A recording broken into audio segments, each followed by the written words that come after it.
and earthen vessels, that the excellency of the power may be made of God and not of us. Ngunit taglay na nalooban ng kayamanan espiritual ay tulad sa nagkakaroon ng pag-isulat upang ipakilala ang nagilas na kapangyarihan ito ay sa Diyos at hindi sa amin. Wow! Salamat sa Panginoon!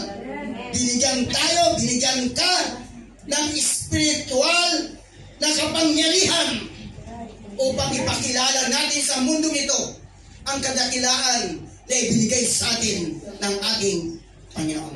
Dahil po yung manalangin, mapagpalang Diyos, salamat Ama sa iyong mga salita na aming Panginoon patuloy na maririnig.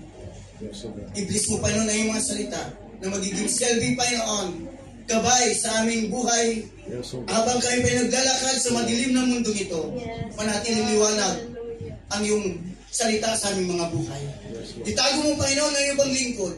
Ikaw pa nang makita at maluwati. Habang ikaw pa nung God ay aming pinapayag, itago ako sa likod ng iyong kapangyarihan. Ano man ang nais mo Panginoon, malaya ka magsalita. Ano man pa ang pangailangan ng iyong kawan, ay alam mo Panginoon God, ipagkalog mo Ama ang iyong nais Panginoon sa bawat pangailangan ng bawat isa sa amin. Samahan mo kayo Panginoon sa pagtatapos. Maraming salamat Ama. In Jesus' name. Amen. Amen. Purihin ang Panginoon. Hallelujah. Amen. Ito kayong makaupo. Mga kapatid, bawat isa po sa atin, tayo po ay pinagpala dahil po tayo ay tinawag ng ating Panginoon. Hindi lamang mga kapatid, tayo tinawag dahil po tayo po ay mga walang pagkukulang o wala po tayong kahinaan ng mga kapatid. Hindi po tumatawag ng Diyos na mga maayos na buhay. Dahil pumunta rito ang ating Panginoon kung sa mga taong may mga sakit, hindi siya pumunta rito sa mga taong walang sakit. At pumunta ang ating Panginoon hindi sa mga taong matutuwid, kundi sa mga taong makasalanan ng katulad. Amen. With that, kapatid, ang ating sarili ay hindi natin ito dapat ipagmalamot kapag ito po ay kinakailangan para sa kalutian ng ating Panginoon. Sino ba tayo at ano ba ang ating kalagayan nung hindi po natin kilala ang ating Panginoon sa Kristo? Amen. Ang mensahe po natin dadalhin ay nagsabi, God knows your shortcomings. Wow. Praise the Lord. Alam ng Diyos ang ating mga shortcomings, mga kapatid. Bawat isa sa atin, may kanya-kanya tayong mga shortcomings. Alam niya ng Panginoon. Hindi natin dapat yan itago at ilihim. Dahil wala pong bagay na hindi hayag sa paningin ng ating Panginoon. Maging trispan lang tayo pagdating po sa harapan ng Diyos. Ano man ang ating kailangan, sabihin natin sa Panginoon. Dahil ang Diyos po ay Diyos ng kabagan, Diyos ng biyaya, Diyos ng awa, sapagkat ang Diyos po natin ay hindi po malupit. At tayo po ay gagamitin ng Diyos sa ring kapanahunan. With that, mga kapatid, praise God, ang Diyos natin, mga kapatid, ay nangangailangan ng kanya pong kapangyarihan na sisidlan. Dahil ang Diyos natin ngayon, tayo po yung sisilibit ng Pentecost, pagbaba ng kapangyarihan ng Diyos ang daliw Pentecost. Dahil nangangailangan ang Diyos ng lalagyan. Ang lalagyan na yan, mga kapatid, praise God, magamit po sa kanya pong layunin. Kaya nga ang purpose ng Espiritu ng Diyos dahil ang Espiritu ng Diyos, kapangyarihan yan, Holy Ghost yan, Espiritu yan ng Panginoon, nangangailangan niya siya ng vessel. Vessel na kung saan magamit po para mabigyan ng kalwatian ang Diyos na tumawag sa atin. Amen. God needs vessel, but a vessel without the power of God is just useless. Kapatid, ang Diyos po natin, hallelujah, ay nangangailangan na magamit na kanyang maging vessel sa mundong ito. A vessel without the anointing from the throne of grace is useless. With that, mayroon ngayon pong celebration ng Pentecost. Day, mga kapatid. Dahil ang purpose po ng Pentecost, mga kapatid, Mapuspus tayo ng kapangyarihan ng Panginoon. Para po tayo magiging kagamit-gamit na sisidlan ng kapangyarihan ng ating Panginoon. Kaya mga kapatid, mapalad ka na ikaw at ako. Bagamat tayo, mga gamit na hindi po mahalaga sa paningin ng ibang tao. Ngunit ang Diyos ay puno ng kapagaan. Ang buhay natin ay nandulad sa isang basura nung wala pa tayong Kristo. Nakasangla ang ating kaluluwa sa sanglaan na kung hindi dumating ang ating Panginoon, malilimatay po ang ating kaluluwa doon sa impyerno. Buti na lamang sa habag ng ating Panginoon, pagamat tayo mga sisidlan na katulad ng basura, mga kapatid, dumating ang ating Panginoon. Binili tayo sa junk shop. Nilinis po ang mga walang kwentang mga gamit, walang kwentang lalagyan. Hallelujah! Nilinis tayo ng dugo ng ating Panginoon. Naging malinis ang sisidlan na yan. At bukod sa nilinis, nilagyan pa niya ng kanyang banal na espiritu para magamit tayo sa kanyang dakilang layunin kung bakit tayo tinawag niya mula sa kadiliman. Yun po ang purpose ng kapangyarihan ng ating Panginoon. Dahil ikaw at ako, pwede pong magiging sisidlan ng ating Panginoon. Nung na tayo po ay nalagyan ng sisidlan, ang ating buhay ng kapangyarihan Diyos, kaya nagmiliwanag na tayo ngayon.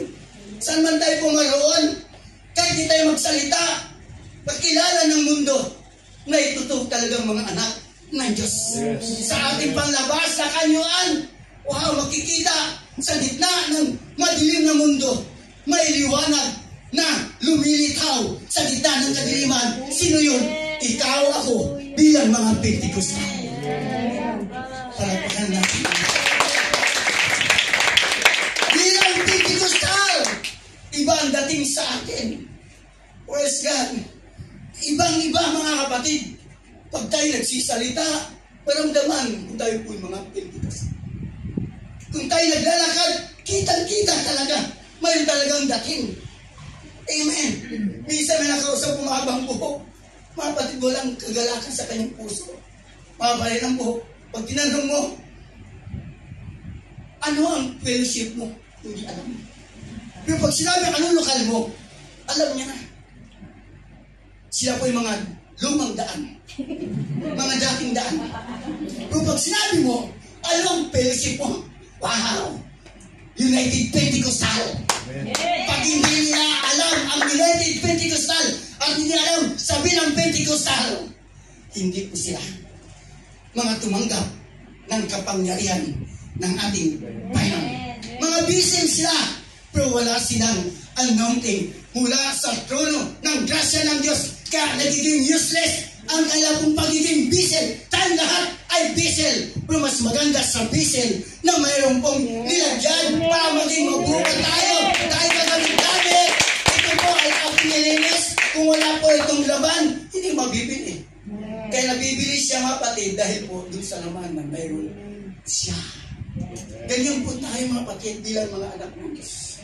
Pagpasalamat tayo, hindi ka lang ordinaryong diesel, bagkus ka po binigyan ng kapangyarihan ng Diyos. Balakpan natin. Kaya sabi ng 1 Corinthians chapter 1:26, mga kapatid, alalahanin ninyo ang inyong katayuan nung kayo'y tawagin ng Diyos. Sino ba tayo nung tayo tinawag ng Diyos? Bilang mga kananayan dito, iba rito, marahil ang susungit ni dati. Marahil dati po, marahil kayo ay mga marites.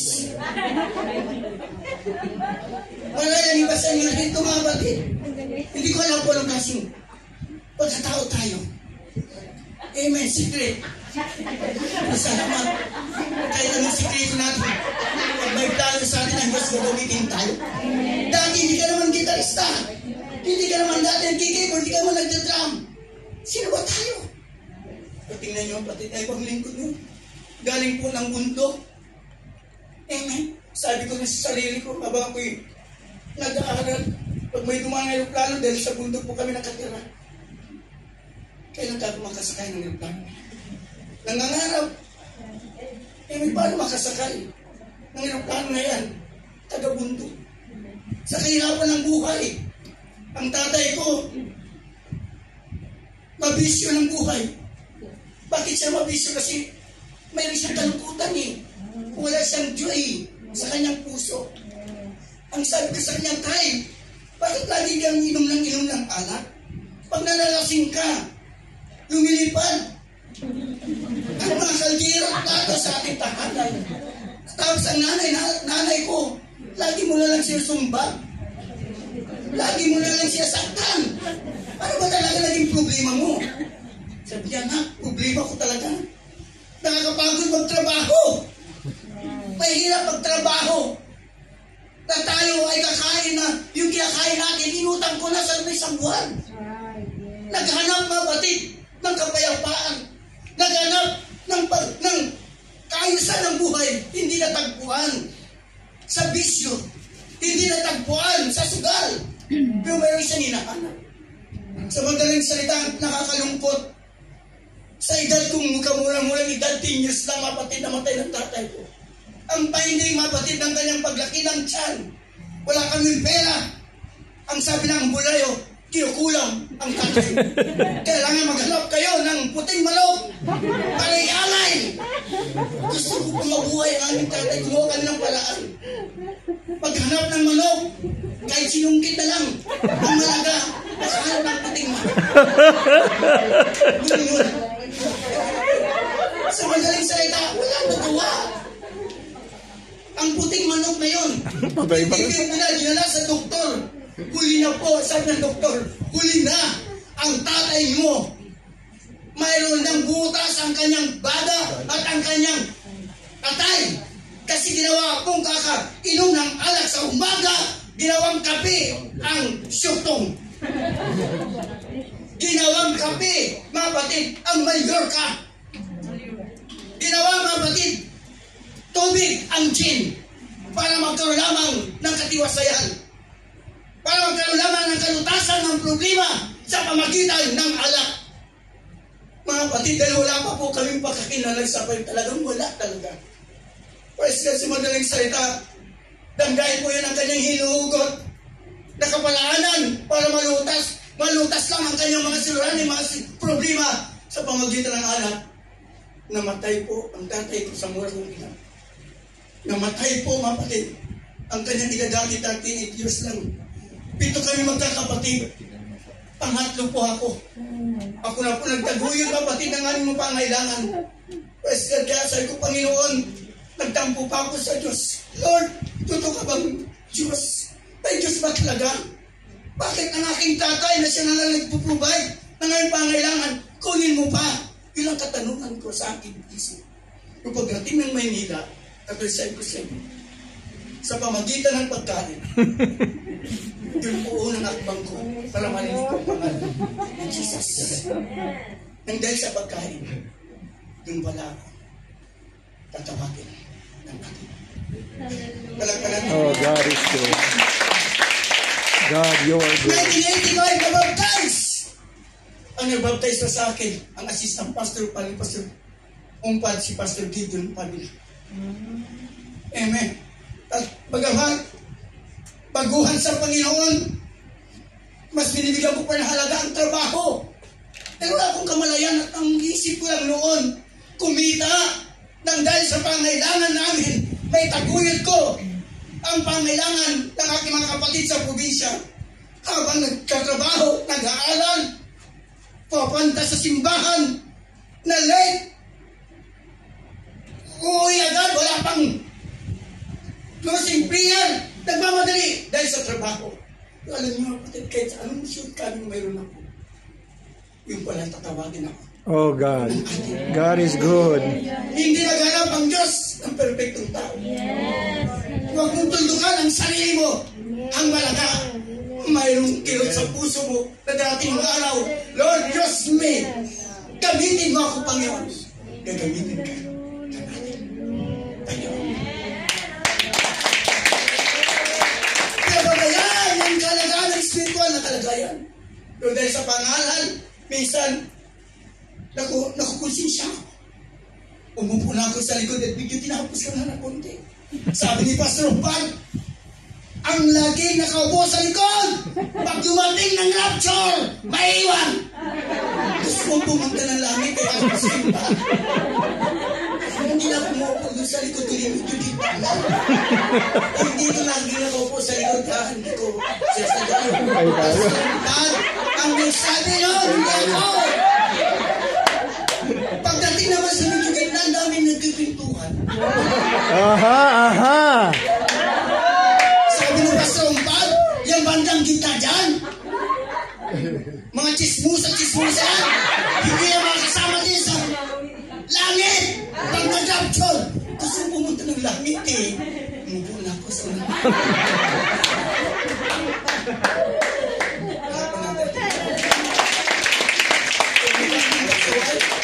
Yung binibigyan ni Espiritu yung salita ng Diyos, sinusunod ko po. Kahit anong pasaway natin, basta malaga, sinusunod natin ang salita ng Diyos. Magbabago ang ating. Amen. Hindi mo, hindi ka laki na magamit ng Diyos. Amen. Naging workers ng PC. Amen. 300 pesos pa pati ng aking allowance sa loob ng isang buwan. Paano ko buhayin? Nagkaroon na po ako ng pamilya. Paano ko buhayin ng aking mga anak na 3? 300 lang aking sweldo. Mga batay, 300 ang aking sweldo sa PEC. Nangungupahan pa ng bahay. Paano? Alam niyo, pati ang gusto mo doon. Sa 300 na yan, hindi ko po tinitingnan. Ang 300, ang tinitingnan ko. Ang Diyos na tumatawag. Lord, tinawag po ako dito, Panginoon. Ikaw lang bahala. Kaya nung way back 2000, unti-unti lang nagpapaalam sa PEC. Sabi ni Pastor Umpad, ay sayusin mo ha, kung tinawag ka talaga. Nagpapaalam ka pala, pakawag ng gawain, sabihan ko naman ako, eh sayusin mo ha, kung tinawag ka talaga ng Diyos. Dapat suportahan. Ika, lisan, Lord. Kung tinawag ako pa yun, samahan mo ako. Punta ako sa sipay, walang kamag-anak. Mga kapatid, nangupahan ng 4,500 na isang bahay. Pero sabi ko pa yun, kung ako'y kilagang mo rito, wala akong kamag-anak. Sito ay Panginoon na mag-isat ang gawain dito. Lalago. Walang membro. Yung aking anak na 3, sila po ang naging kagabay sa umpisa namin way back 2000. Mga kapatid, nag-pioneering kami. Wala, mga kapatid, walang suporta ng Mother Church. Pag gusto ng kapatid, ang aking anak na Sunday school pa lang, tinuruan ko na maging tapat sa paglilingkod. Lalo yung tithes. Binibigyan ko sila mga kapatid ng baon sa loob ng isang linggo. Nandiyan ang baon sa mga anak. Magsiyasay kayo ng tithes. Kumuha kayo ng sobre. Pag binigyan kayo ng 50 pesos, itabi nyo ang 5 pesos dahil yan ang tithes. Sinasana yung mga bata. Wow, hanggang sa lumaki na. Tingnan mo kapatid, ginamit sila sa ministry ng Diyos. Hallelujah, ginamit. Bakit? Tinuruan na sumunod ng tamang procedure kung gusto natin pagpalain ng ating kayong tayo sa pati mahalaga yan. Hindi lamang yan para sa iyo, kundi pati sa hanggang for generation nyo yan, mag-aani ng kasaganaan. Huwag nyo kalimutan ang pagbibigay sa pangalan ng ating Panginoon. Nag-start kami. Ang anak ko pong bunso, ano yun, walang kalam-alam sa instrument. Kalawiti pa. Sabi ko, anak, gitara pa lang meron tayo. Ikaw mag-gitara. Kalawiti ako, bagtalin mo. Pag tumulog, may kunin ka sa Diyos. Tumulog, sa tsamba. May kunin ka, anak. Yung isa ko pong lalaki, na pangalawa, anak, ikaw mga ngalan. Ang aking pangalan si Jilama. Then madaldal ka, ikaw mag-MC. Sino ang mga membro? Kaming dalawa ng inyong mama. Habang nakaupo kami, narinig ng kapitbahay. Ang dating ng awitin, nakakahipo sa kanyang mga puso. Dumalating kahit hindi namin inimbay. Mga kapatid na inaawit natin ng Panginoon. Na ang Diyos ng bahala ang hipo sa bawat nakakarinig. Mula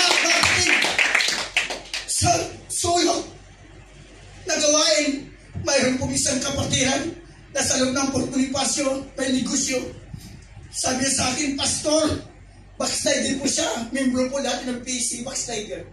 Pero siya pong hindi po pwede bang isunsulan ko? Every Sunday, ang gawain, nandun na tayo sa Army Gym. Army Gym. Hindi nag-sponsor. Mabatid na siya ngayon ang babayad every Sunday sa amin pong House of Worship. Wow, dangdo na po. Mga sundalo na ngayon ang dumadalo. Puling ng Diyos. Kaya ang Balar before Philippine Army Love Apostolic Revival. After 2 years, dahil madami na ang sabi ng mga kapatiran, Pastor, gusto namin may signage sa ating simbahan. Maghanap tayo ng lugar. Ayaw namin na every Sunday nilagay ang upuan at hinahanap ng aming mga anak ang simbahan. Lumalaki sila na walang simbahan. Pwede bang maghanap tayo? Nakita kami dyan sa sipan. Unang pasok, walang pera. Hanapan ka ng down payment. Hanapan ka ng advance. Lord, ikaw po ang nagtalaga. Ikaw maghanap. Ikaw magbahala dito, Panginoon. Basta kinikrim ko na ito po ay magiging simbahan na magandang location. Along highway, makikita, Panginoon, ang United Pentecostal na ikaw ang itiyatasin dyan din yun. Amen. Sa madaling salita, simula 2002 until now, tuloy-tuloy na po ang gawain sa Biblia. Isa, sa unang palapag, naging 2, naging 3, ngayon naging 4. Purihin ang nakita. Alas 5 na, alas 4 na. Okay lang siya. So, kapatid, kanyang kabutihan. Kasi yung ating kawalaan, kung siya po ang ating pong titingnan, hindi ikilos. Amen. Kaya natin pakilusin natin ang Panginoon sa ating mga kawalaan. Kikilos ang Diyos sa ating mga kawalaan dahil siya po ang ating inaasahan. Huwag din sasabihin, saka lang ako magpapagalit, saka lang ako tatayo, kung marunong na ako, subukan nyo na magpagamit ang inyong pong buhay, anumang klaseng ministry na inilalagay sa inyo. Subukan nyo at ilang po may kamuluhan sa laman ng ating Panginoon. Huwag sabihin, Panginoon, hindi po ako marunong. Hindi ako Panginoon magaling. Papat hindi, interesado ang Diyos sa karunungan kagalingan mo. Interesado ang Diyos sa ability na mayroon ka. Sa oras na mayroon kayo talaga mo ang iyong oras at gagamitin ka. Amen. Amen.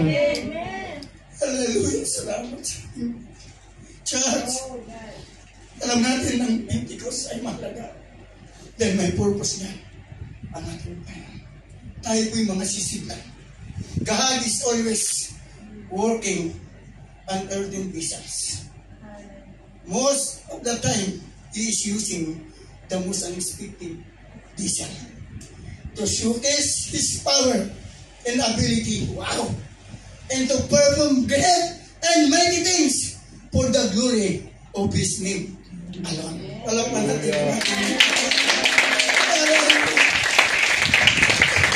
sa natin pa ng 1 Corinthians chapter 1:27. But God hath chosen the foolish things of the world to confound the wise. And God hath chosen the weak things of the world to confound the things which are mighty.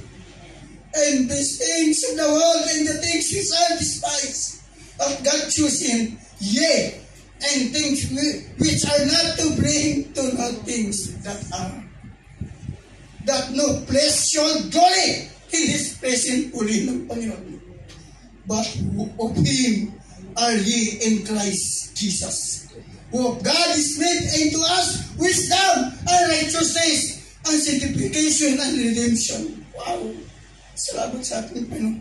That according as it is the written, He that glory, let him Glory in the Lord. in the Lord. Palakpan natin. To God be the glory.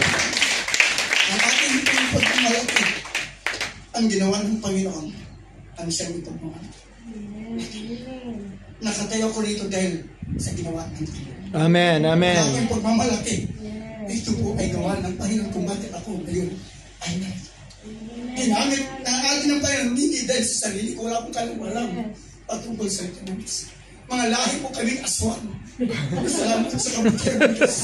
Bagamat aswang, may gumagamit para po sa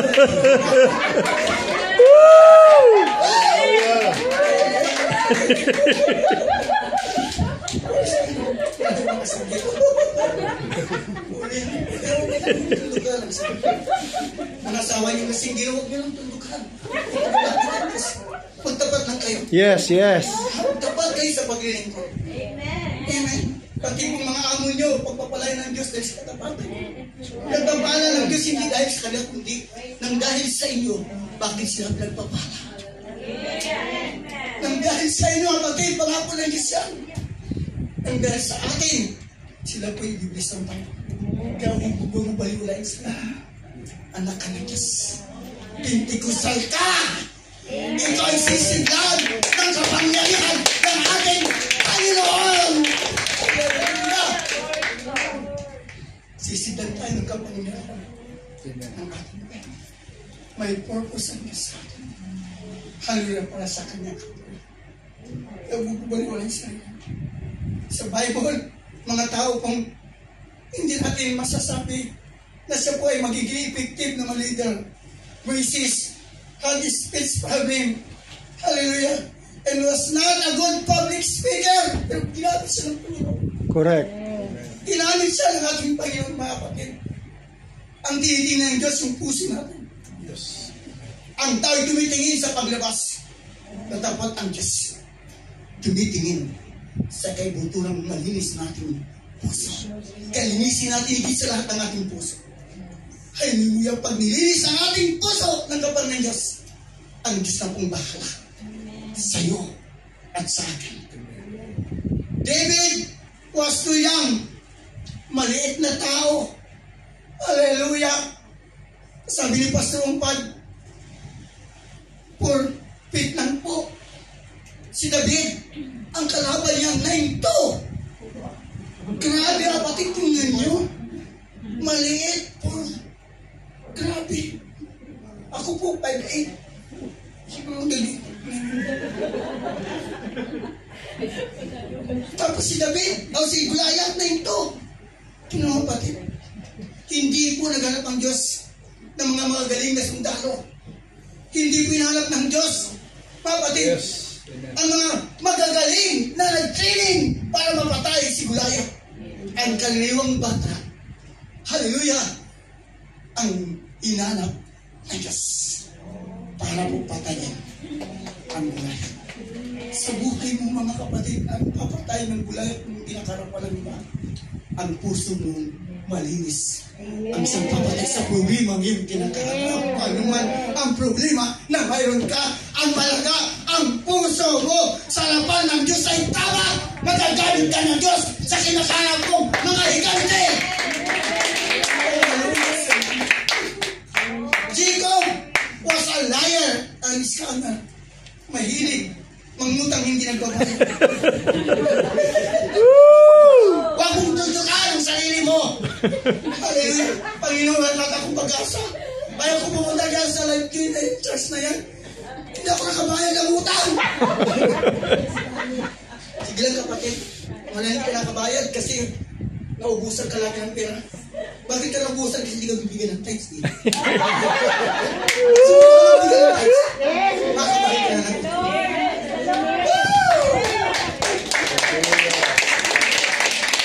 Huwag mong tutukan ang iyong mga kahinaan. Umpisan mo, naging tapat sa tamang gawain. Nagamitin ka. I-start na natin ngayon. Umpisahan sa tamang gawin ng buhay bilang mga Pentecost. Amen. Kamatay scholar! Oh Lord, magbabayad na po ako. Amen. Wala ka natin. Praise the Lord. Abraham was doon. At dito, hindi makakita siya magbigay. Tiguang na. 75 na. Pinangakuha ng Diyos, ibiblis ng Diyos. Magkakaroon ng anak. 75. Ang asawa na si Sarai, 65. Wow, pinangakuan ng Diyos mga magkakaanak ka Abraham sa pamagitan na yung asawa. After 25 years, saka po nakatay. Kaya kayong mga wala pa dyan mga asawa. Huwag kayo mawala ng pag-asa. Baka hindi pa pinapangalan. Ang tagal lang kayo. Pag-iintay sa panagan ng Panginoon. Paul was a murderer and member of David Squad. Wow, tinan mo si Paul. Grabe talaga siguro ito.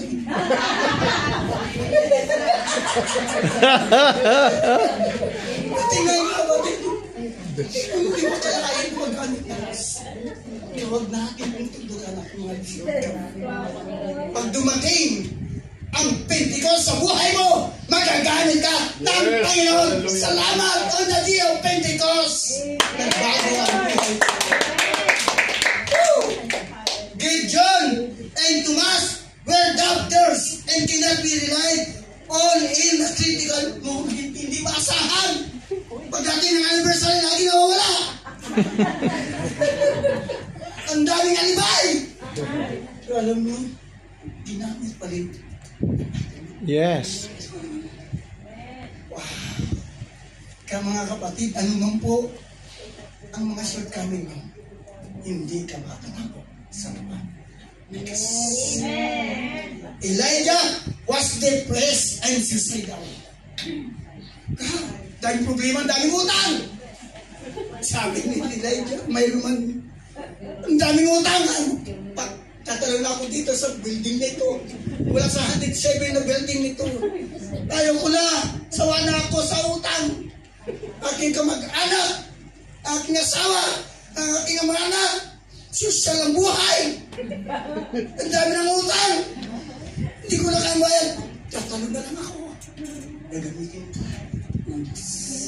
Amen. Amen. Gagamitin ka ng ating. Amen. Huwag mong tuldukan ang iyong kawalan. May tawag sa iyo ang ating Panginoon. Bakit ka dinala sa iglesia na mayroong kapangyarihan dahil may purpose sa iyo ang ating Panginoon. Huwag mong tuldukan ang kahinaan mo, ang shortcoming sa buhay mo. Ang malaga, hawakan mo ang kapangyarihan ng ating Panginoon. Kumapit ka sa Kanya. Hallelujah. At pag kumapit ka sa dulo, Panginoon, hawakan mo ako. Kasi pag ako nakakapit sa iyo, Panginoon, baka mapagod ako, malaglag ako. Lord, hawakan mo ako. Aba ako yung hawak sa iyo. Hawakan mo ako! Hawak ka sa Kanya. Sa paglilingkod natin, ipagkatiwala natin ang ating buhay sa Panginoon. Hallelujah.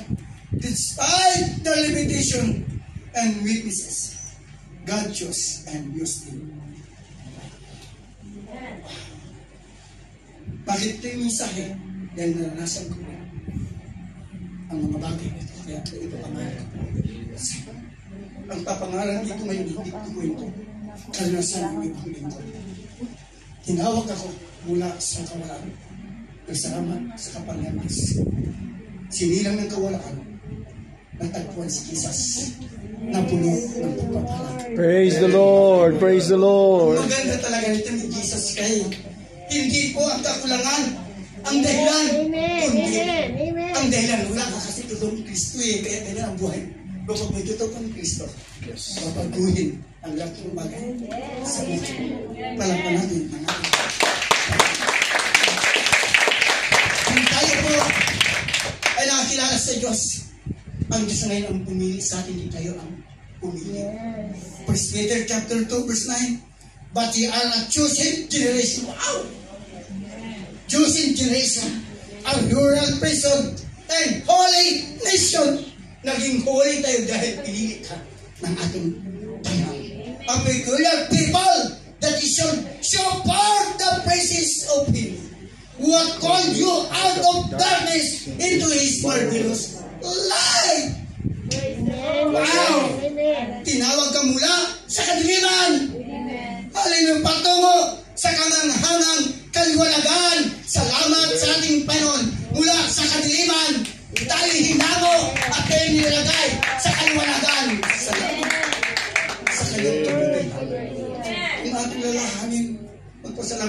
ngayong umaga pag-gising natin, mag-isip natin, Lord, mula sa kawalan ng pag-asa, nagkaroon ng pag-asa. Doon po sa mga pera kayo nakatuon. Yung buhay na lang naging binago sa iyo, laging yung gising yan, mga kapatid. Ang laking pagpapala. Lord, salamat sa pamilya ko. Bagamat di ba pwede ka malaga, Panginoon, nagdi-desire na mag-Bible school, nagdi-desire na pumunta ng simbahan, nagdi-desire na magdala ng kaluluwa, nagdi-desire na magpagamit sa ministry. Ang laki po ng pagpapala yan. Dahil ang purpose ng bakit tayo nabubuhay, magamit tayo para sa kanila. Nakakalungkot ang buhay na ito na hindi tayo magamit sa purpose ng ating Panginoon. I-enjoy natin ating buhay na tayo magamit para sa kanila ng ating Panginoon. Mga kapatid, ang Diyos ay napakabuti. Ang dalangin ko nawa, kung hindi pa babalik ang Panginoon, bawat isa sa inyo ay magamit ng ating Panginoon. Mula dito sa iglesia nito, mag-praise out, kumalat ang kapangyarihan ng Diyos sa pamagitan ng inyong buhay. Maging sa mga kamag-anak nyo, pwede niyong siraan. Hanapin ang gawain ng Diyos. Hallelujah, na binibigyan ang halagaan ng kapustusan ng Holy Ghost. Hallelujah. Dahil ang pangpinakamalaga sa buhay. Ang pagbabago sa buhay ng tao, ang Diyos po ang nagbabago sa Kanya. Basta ipagpili natin ating mga mali sa buhay na mapuspusin na ng Holy Ghost. Magkabalik sa atin yung pagpuspus ka ng Holy Ghost. Yung ating mga shortcoming na yan, ay matutulungan niya ng kapangyarihan ng ating dahil ang Holy Ghost sa kapatid, tutulong sa lahat ng ating mga kailangan. Ang Holy Ghost ay tutulong sa lahat ng ating mga kahinaan. Amen. Hallelujah. God is not only need a vessel, but a kind of vessel that gives glory to His Master. Oh, hallelujah. And not to himself. Next slide. Hallelujah. God does not only need a vessel, but a kind of vessel that gives glory to His Master and not to himself. Oh Lord, help us. Mabigyan natin kaliwatitan ang ating sa pamagitan ng ating pong puso na pinagkalooban ng kapangyarihan ng Espiritu ng ating kung nais natin na manatili sa atin ang regalo na banal na Espiritu, nandito man tayo, malayo man tayo sa ating mga pamilya, nakakaliw tingnan ang kapaligiran, saan ka man sulit na tumingin dito sa lugar na ito, pwede kang maakit. Pero sabi naman ng ating Panginoon sa mga manampalataya na mayroong Holy Ghost. Hallelujah! 2 Timothy chapter 2:21. Ang sinumang lumalayo sa kasamaan ay katulad ng sisidlang natatangi, malinis at karapat-dapat gamitin ng may-ari para sa lahat ng mabuting gawain. Kaya naiwasan mo ang masamang hilig ng kabataan. Sa halip ay pagsikapan mong maging matuwid, tapat, mapagmahal, mapayapa, kasama ng mga taong may pusong malinis na tumatawag sa Panginoon. Kaya hanapin lagi natin na makarating tayo sa gawain ng ating Panginoon na may mamalinis na puso para sambay ng Panginoon. Ikaw po ay pagpapalain ng Diyos. Pag-aral ng Diyos, praise!